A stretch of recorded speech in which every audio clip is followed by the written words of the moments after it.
ଆଜି ତୋରି ପାଇଁ ତୋ ପାଇଁ ସିରିଏଲରେ ଦେଖିବାକୁ ପାଇବେ ରାମ ଆଉ ରୁହିର ବାହାଘର ସମ୍ପୂର୍ଣ୍ଣ ହେବା ପରେ କାମିନୀ କହିବ, ଯାହା ହେଉ ମୋ ରାମ ଆଉ ସିଆର ବାହାଘର ହେଇଗଲା।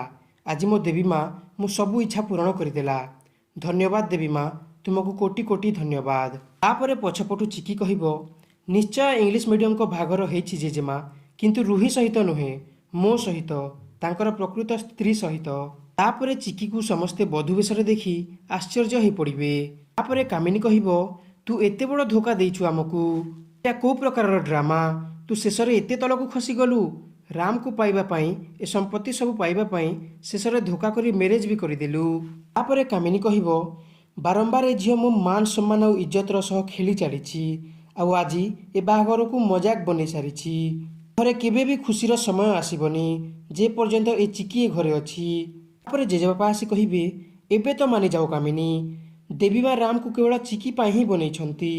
ତାପରେ ରୁହି କହିବ, ରାମଙ୍କ ଲାଇଫ୍ ସୁପର କାର ହେଲେ ଚିକିର ଲାଇଫ୍ ଭଙ୍ଗା ବସ୍। ତାପରେ ଜେଜେବାପା କହିବେ, ତୁ ସେଇ ଭଙ୍ଗା ବସ୍ରେ ବସିକି ଯା।